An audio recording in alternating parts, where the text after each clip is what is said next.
Bismillahir Rahmanir Rahim. I am Dr. Mohibullah Wazir, and the topic is the ophthalmic division of trigeminal nerve.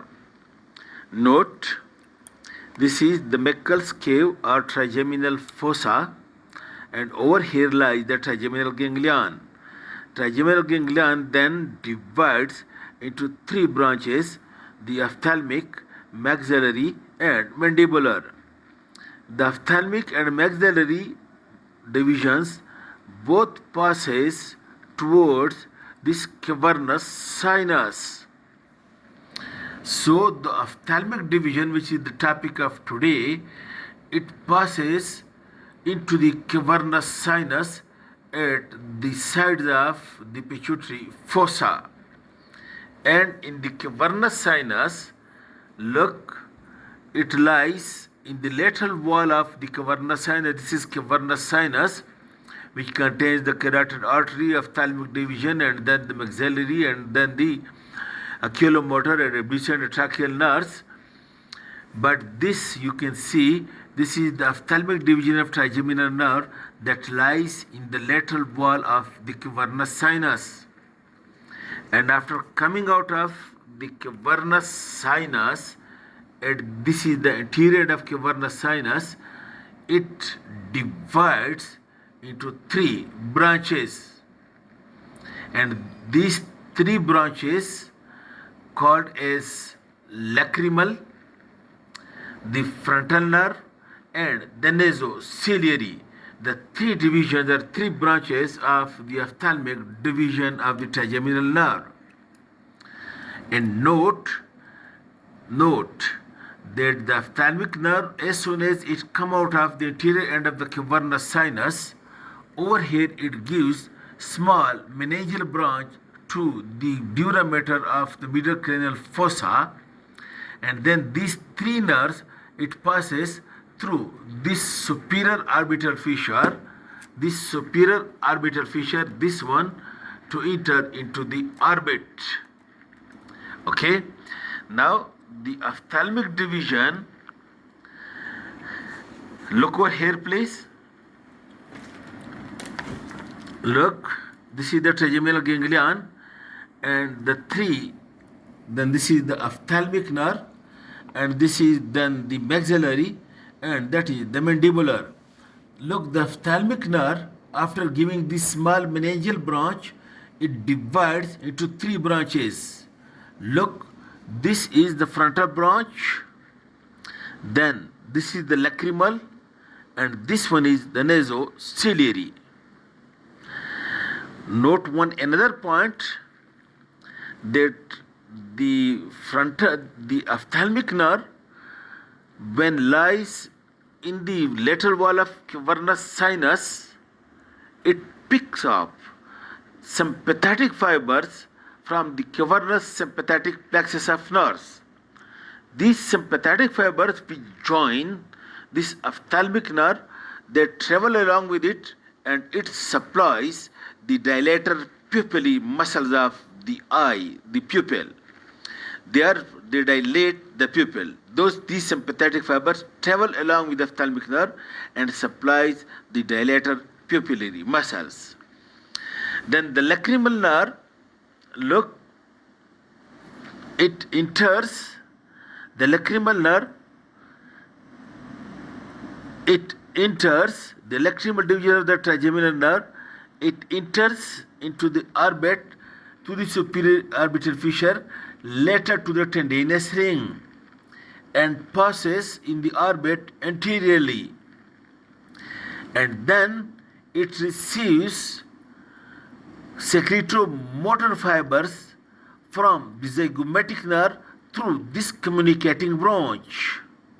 And now this lacrimal nerve consists of the fibers of its own, that is from the ophthalmic division, and it also now contains the secretomotor fibers from the zygomatic nerve also.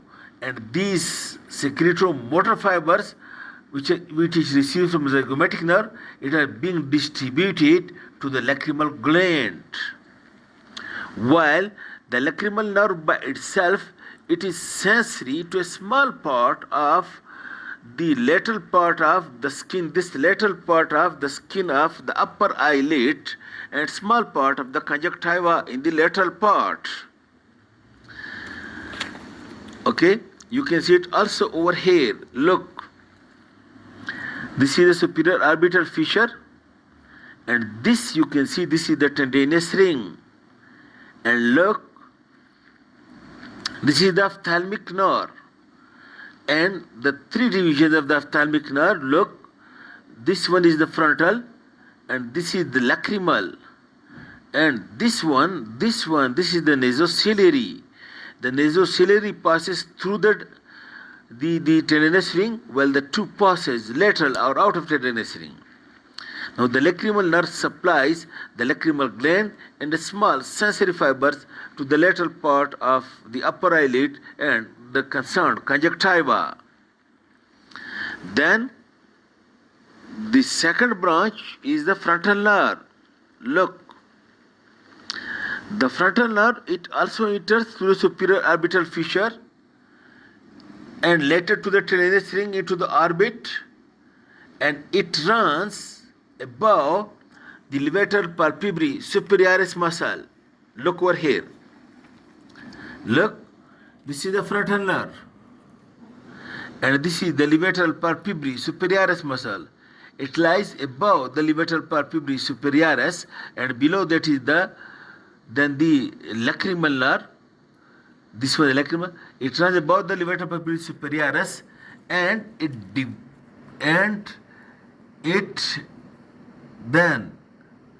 it runs upward and anteriorly, and it divides into two branches. Look, this one is the supraorbital, and this smaller one is the supratracheal. These are given inside the orbit, and then these two nerves,